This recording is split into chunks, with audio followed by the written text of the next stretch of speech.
Welcome to your RunEx seminar. Just want to say thanks to all of you for taking your time to join me today at 6 p.m. And of course, those of you watching this at a later stage, there's no problems with that. We're going to be posting this, so you'll be able to obviously get to grips with this. We obviously have 40 minutes on this first Zoom meeting. We're going to try to get through the whole presentation at least in this 40 minutes, and then a bit of a Q&A as well. If you have any questions, you can also pop them in the comment section so we can get through to those later.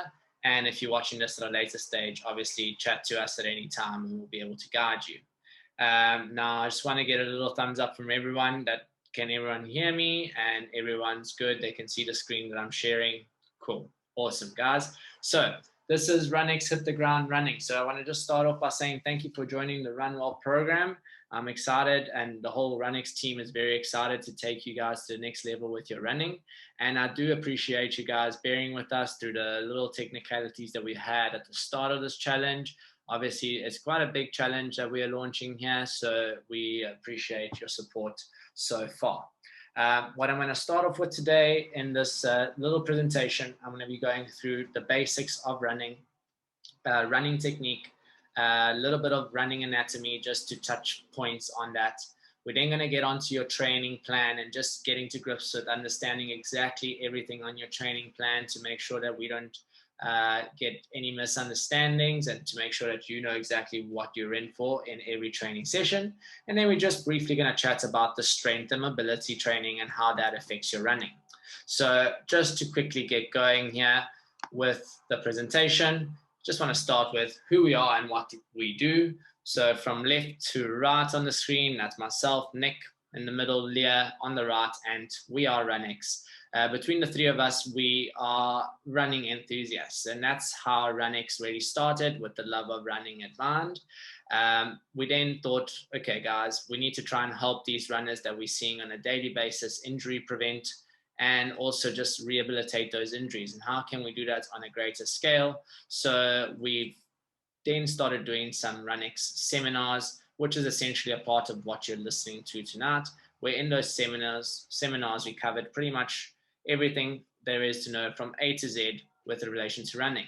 Then through lockdown, we basically all got locked up inside our houses and we decided to take our business online. And that's where we're at today. The online training sphere is pretty much where RunEx operates. We do our strength training, our mobility training, and all kinds of training on the online sphere. And that's where we plan to take this business model and try and apply it to many other running communities and cultures around the world. So as you can see there on the top, we got injury prevention and rehabilitation, which we focus on, running, coaching, and programming, as well as performance enhancement and nutritional advice, which we have recently started getting going with. So I'm going to just briefly start with a running index. There's a lot of words that we often talk about in our RunEx session and as well between runners that we perhaps don't fully understand. So what we have here on the screen is, first of all, on the left-hand side, it's a little screenshot from my comrades in 2019, because we're going to be talking a little bit about those metrics, as well as just to understand what all those things means and how we can operate using a smartwatch or any kind of fitness device and actually get that information for ourselves. So what is your cadence, guys? Your cadence, number one there on the list, because it is one of the most important metrics to us runners. You should all be aware of what it is by now after having done your Cooper's 12-minute test. It is the amount of steps we take in 12 minutes. It's the amount of steps you take in a minute. Right, guys? So the higher your step count, obviously, the quicker your feet move and the less time you end up spending on the floor. What you can imagine, if your step count is very slow, you end up hitting the floor, spending quite a bit of time on the floor, then taking your leg off. When your cadence is nice and high, you end up moving through that fairly quickly. And that obviously allows your body to maintain momentum throughout the run and also decreases your chances of injuries because you're spending less time on the floor with each step. And it comes down to milliseconds. And that's what the next sort of tile is, ground contact time. It's the amount of time that we spend on the ground with each step. And that ground contact time, if you can see on the bottom, sorry, I went back, of the slides here, average ground contact time, you can see it's measured in milliseconds most of the time. Milliseconds meaning it's a very, very quick amount of time. But if you can decrease that by a split second over an extremely long 10K or 21K run, you can imagine how much less load you actually put through your joints and your body when you run. So it's important that we increase our cadence in order to decrease our ground contact time. Vertical oscillation is the next one. And that's something that we can see in many runners if we actually look at their running style. And you'll see someone that has a high vertical oscillation pretty much straight away. It's essentially the amount of sway that they get in their running as they're moving forward, but how much vertical sway do they get? And that's often measured in centimeters. You can see it on the bottom of the screen as well. Again, there, it's usually about 10 to 15 centimeters. Obviously, the lower the vertical oscillation is, the better it is for a runner, because it means they're staying nice and steady as they run. So they're spending all their energy moving forwards rather than going up and down. So again, we want to send our power and energy forward rather than wasting energy driving up and down. So if you have a fitness device that measures that, it's an important metric to take a look at. The next pointer there is stride length. Now, stride length is quite an important one because from what I've seen and noticed with my experience in running, most newbie runners or even advanced runners, they think that an increased stride length is actually what you're looking for in order to run better. But it is not the case. What you would like to have is a decent stride length, yes, for sure, but it's all related to your cadence. So if your cadence is nice and fast, your stride length can actually be a little bit shorter, and that allows you not to overstride. And in order to give you an example of that, I'm just going to quickly move on to this QuickTime player, where I'd like you to just take a look at the gait of, this is myself running. If I actually cycle through this here, what we'll notice is when I am in mid-air and I'm about to actually hit the ground here, what we're looking for if this was a very long stride, what you'll find is that my foot is going to be landing in front of the knee. Now, if the stride was a little bit shorter, perhaps the foot would land underneath the knee. And if that was to happen, essentially, with the foot landing underneath my body directly, I'll be able to maintain better momentum. So what I don't want to have is a very long stride in order to almost slow me down with every step. Because every time my foot lands in front of my body, that sends energy back up in through my joints, and it can be quite uncomfortable. So stride length is an important metric to take a look at, and it can be worked on through your cadence. They sort of work with one another. Then your posterior chain, you see there right at the end, which we're going to get into right away, is essentially all the muscles in the posterior of our body that are actually extremely important at driving ourselves forward. And that's where we go to on the next slide, the running anatomy slide. So what we've got here is just a simple anatomy chart. I'm not going to go into the very details of anatomy. I'm not going to bore you with it. But essentially, you can see here we have our calves, our hamstrings, and our gluteal muscles. Now, those muscles contract together to propel us in a forward direction. So that is why a lot of the movements that we do involve calf, hamstring, and glute movements. It's because those are the muscles that we need to have good conditioning on as runners to perform better and also to decrease our injury incidence. When it comes to the joint stability, that's when we really speak and focus about injury incidence. So the posterior chain strength involves improving our power and our running times, whereas the joint stability at the lumbar-pelvic stability joint, which is essentially our hip, our knee, and our ankle, are extremely important to runners and often injured in runners. Now, improving stability in those joints is not the easiest thing because it's quite a tedious job. I mean, running on its own improves that stability. So the more you run, the better your body handles that difference and the better it handles any sort of outside forces. And what I mean by that is if you are a road runner and all you do is road running every day in and day out, your body might not necessarily get too used to different stimulus. But if you're a road runner that then goes and runs on trail or runs on the beach or runs on grass and just mixes the training up a little bit, that's often the best way to do any kind of training, is to keep your body guessing. That means that those joints in our body are going to become better able to stabilize at any specific time, therefore decreasing injury. The other way to improve that stability of the joints is through muscle tightness. So if the muscle gets stronger, it's going to tighten up around those areas, and we're going to become better able to engage those areas. So the running gait cycle, then, that's where we get onto. And this is an important one that we're basically going to cross-reference to the running gait of myself just now, so you can have a look at that and what it looks like in an actual person. So we have initial ground contact, which, as you can see here, this chap's foot is directly underneath his knee. So that's ideally what we're looking for. So don't look at me specifically, because mine is not the best at that in that specific frame. What we then look at is the stance phase. So the stance phase and the swing phase are the two phases of our running gait cycle. The stance obviously is when our foot is in contact with the ground. So that's when we are reacting with the ground. And the swing phase is when our foot is in the air and coming back to ground contact. And that's when muscle control is very important. Now, within those phases, we have initial contact, mid stance. What you can note about the mid stance is where this foot lies in relation to the rest of the body. What you can see, there's a slight leaning forward, and that's exactly what we want, guys. So the lean is extremely important, because the lean is what actually keeps us moving forward. What you often find is that when you slow down, you find your hips actually sink behind your feet in this position. And that's an important part to note, because if your feet sort of sit in front of your hips, sorry, I've got a bike coming through. If your feet sit in front of your hips, then our hips sink back, and our power and our energy actually starts sending us a little bit more backwards. And we often see that when we're running down a hill. If you run down a hill and you lean backwards, you often find yourself slowing yourself down and hitting the floor fairly hard, right? So what we're actually looking to do, even when we go downhill, is lean forward. When we run up a hill, we're leaning forward naturally, because the slant of the hill makes us lean forward. But that lean, it's important that it comes from the ankle. It doesn't come from our hip. I often see people running, bending over from their hips. That doesn't help. It actually closes your lungs and makes you more tired.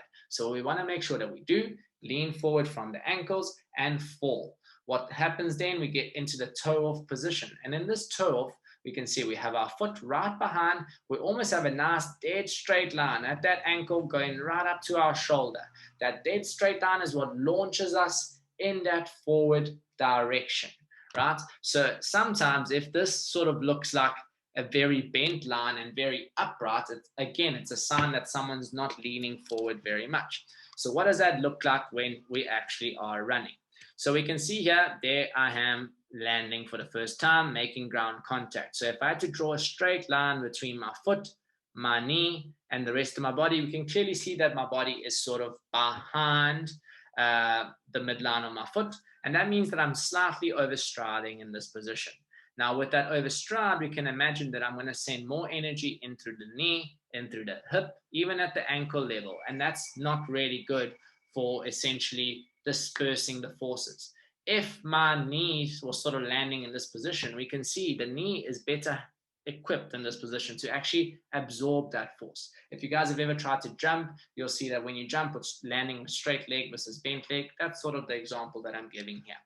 If I then move this across onto the mid stance where my foot is directly underneath my body, we can see here that essentially we have that line that I'm talking about coming from the ankle, hip, and shoulder, sort of leaning slightly forward. It could look a bit better, but that does depend on the pace that you're running at. So we can see here, I'm running at a relatively moderate speed.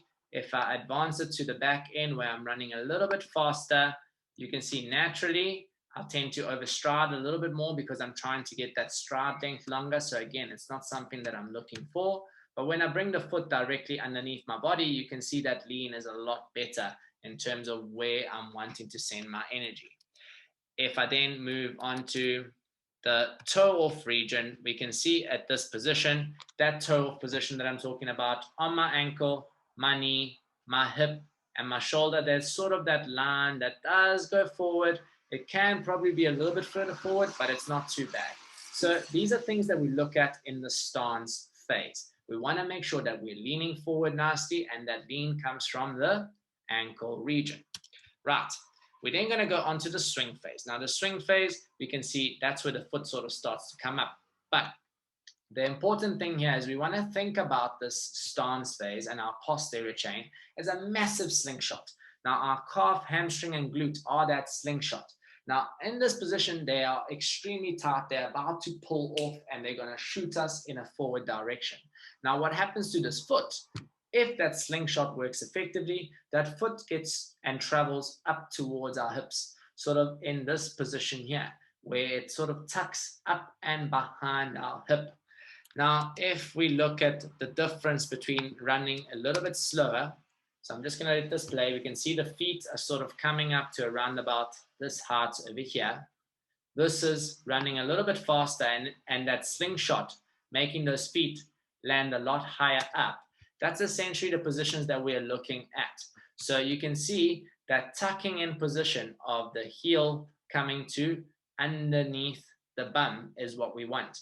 We don't want to spend too much energy with our feet hanging behind us. I often see this happen often when people try and I tell them to pick their heels up. What they naturally start to do is almost kick their bum with their heel. And that's not what we want. We want that heel to come underneath the bum in sort of this position here. So it must drop from the floor straight up to underneath the bum. And that's why a lot of the exercises that we do, we focus on tucking the heel underneath and not necessarily bringing the heel up and behind, right?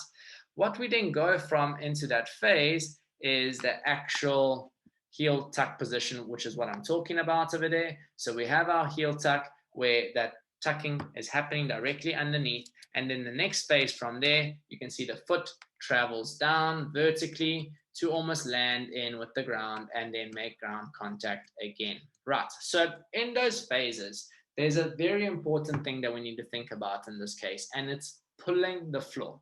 Now, the pull or the whip is how you would describe it, is the energy that you can get from your foot being up here to it, making ground contact and pulling the floor in this direction. As it pulls the floor in that direction, it sends you forward. So that pull is something that we also have to think about.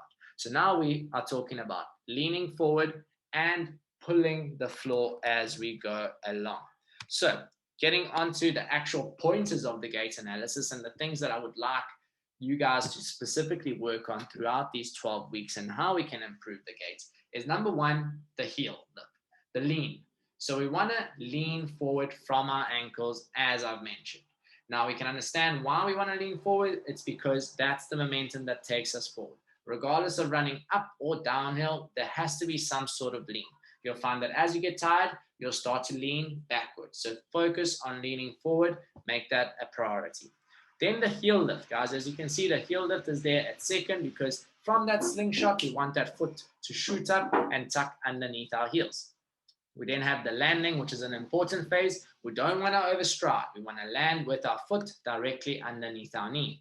And then the cadence, guys. So we want that cadence to be nice and high in order to have a quick stride turnover and spend less time on the floor as possible.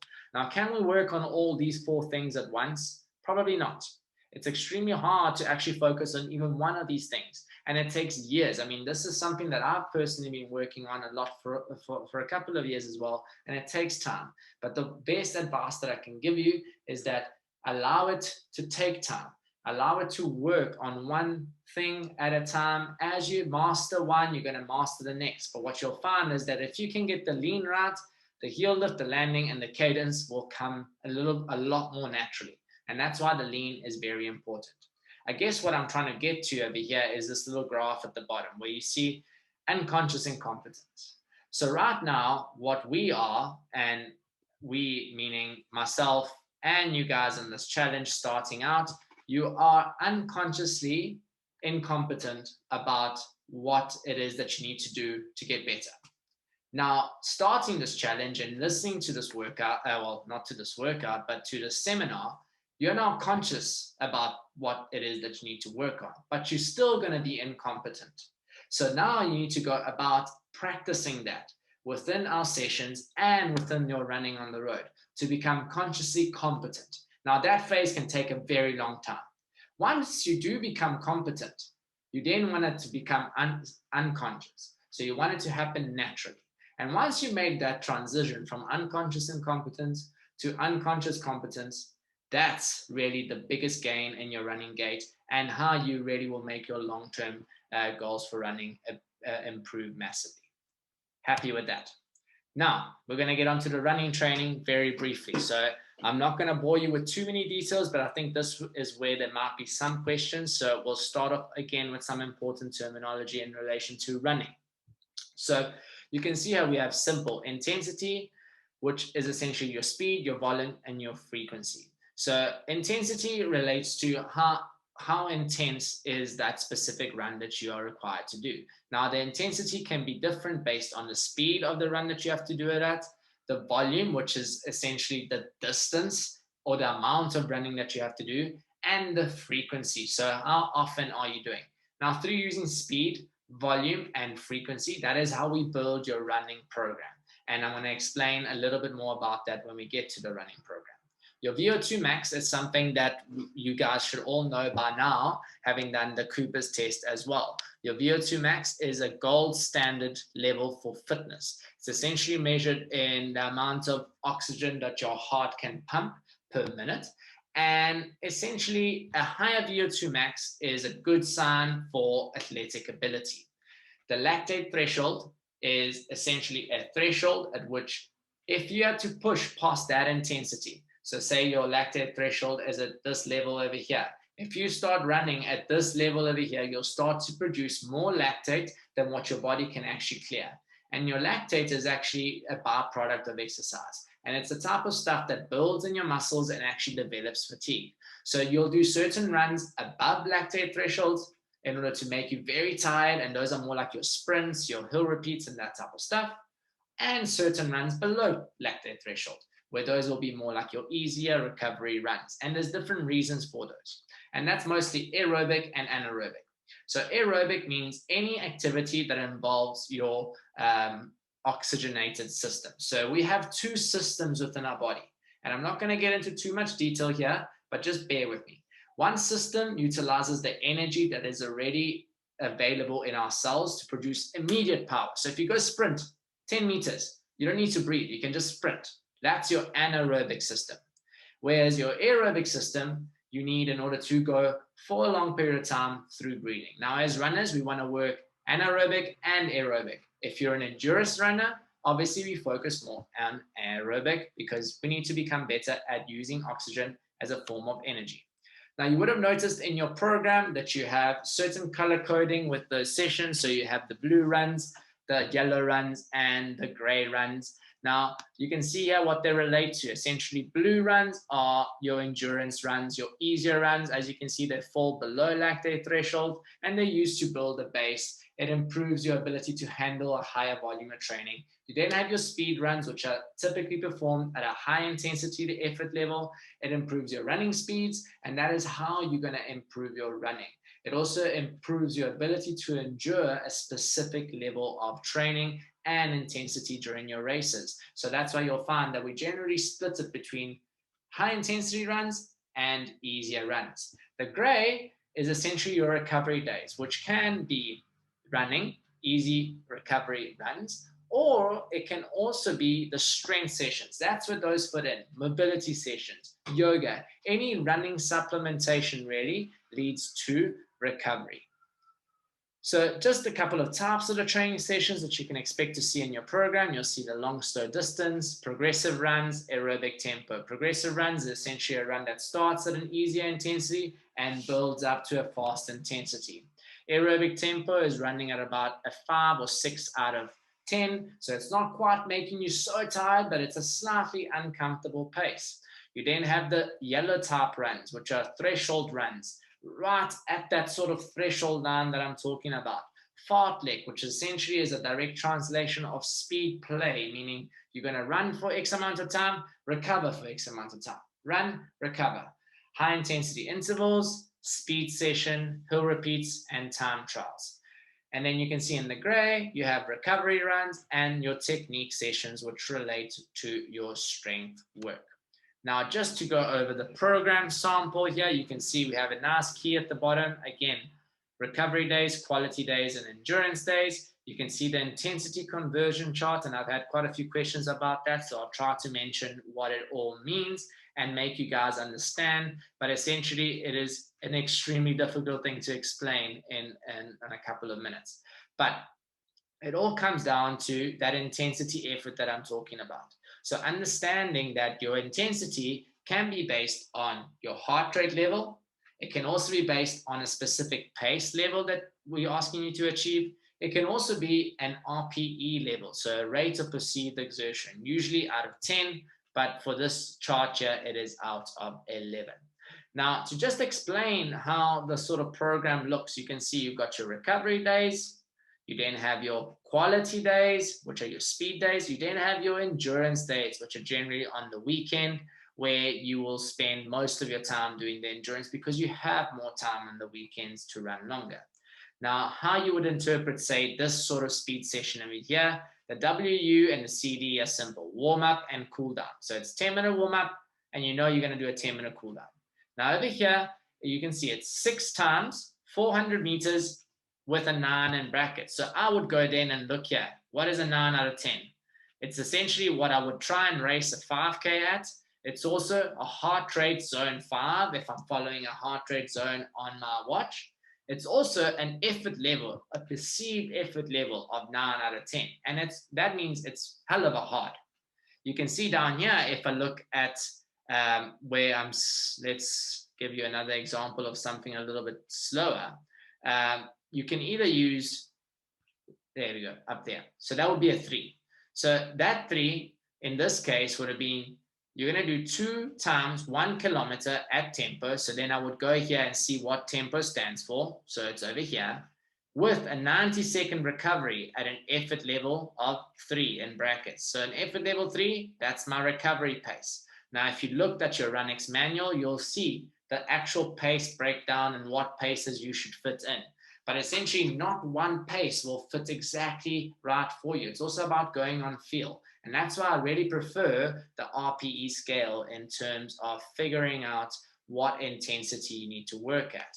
But just to go back to this workout, you can see 6 times 400 meters at an effort level 9 with 90-second recovery. Now that recovery, I haven't put an actual number there. So what we want there for that recovery, it can either be a walk if you feel like you need to walk. You can run it nice and slow if you feel like you need to run it nice and slow. It just has to be 90 seconds. So what you would do here is run 400, rest 90.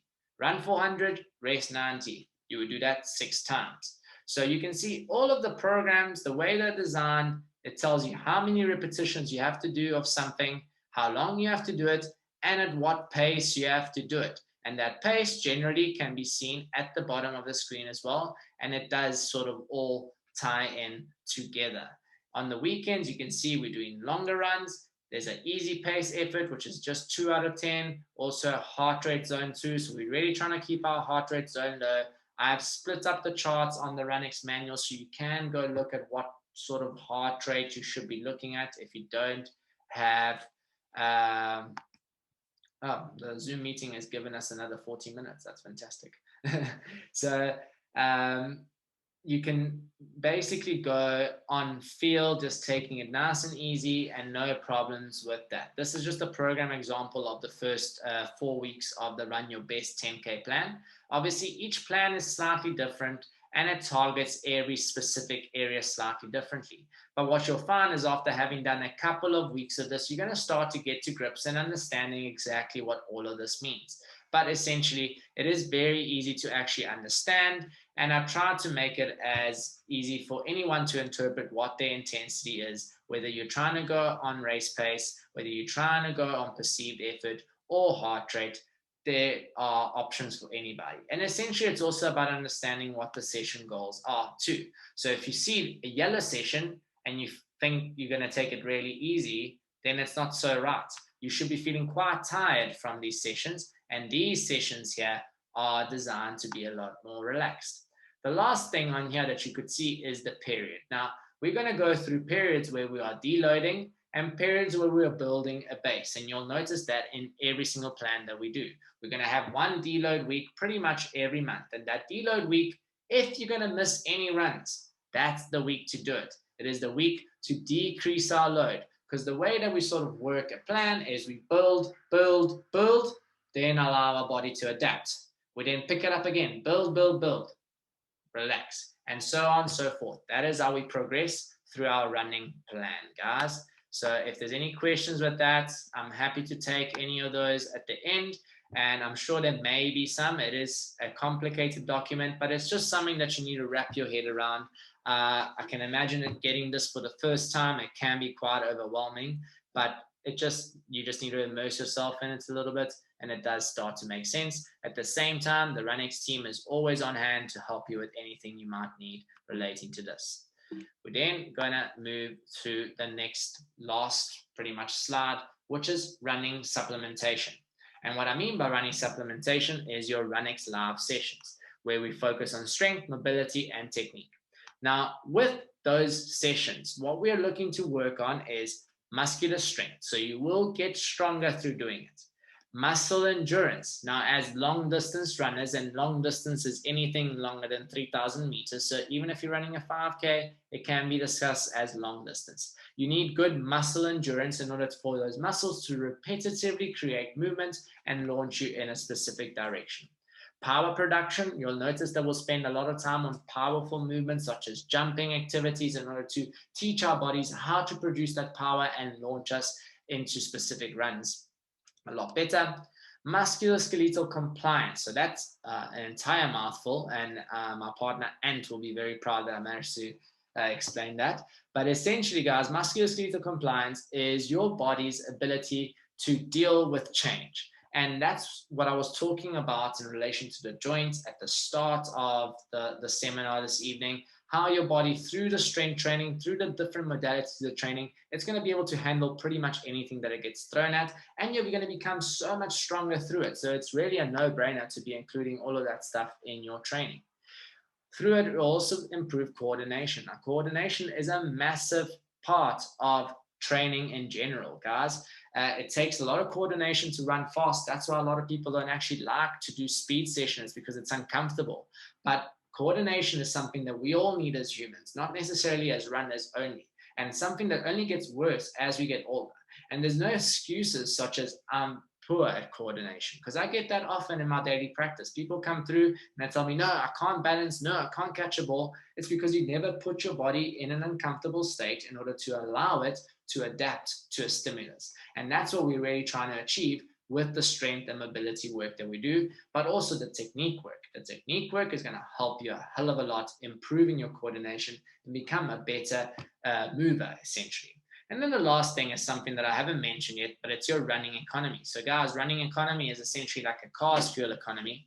If you can imagine, you've got a very economic car, you can go very far on X amounts of energy. Our body is the same. So if we become better at using energy, it means that we can then continuously produce a certain effort for a lot longer without getting as fatigued. So if we can improve our running economy, and doing that through the correct running training, as well as mobility, technique, and strength, which is all the additives, that's really the main goal. The main thing to really take from this last slide is that this is a supplement to running.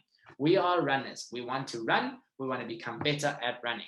Now, this is not meant to make us tired and fatigued and hate our running. So that is why we have started our strength training on such a low level. And I'd like you guys to just bear that in mind. When you go from no training to now doing 4 or 5 runs a week and 3 strength sessions and a yoga session and bio sessions, you are overdoing it.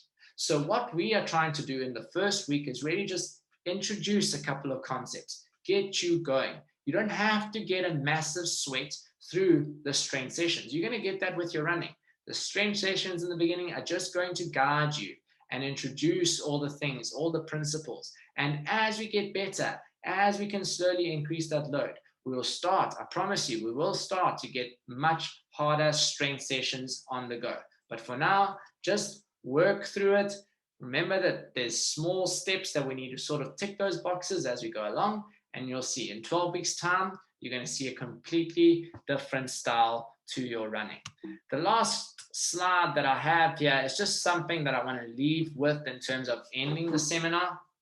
And it's a line, well, it's a couple of lines from one of my favorite books.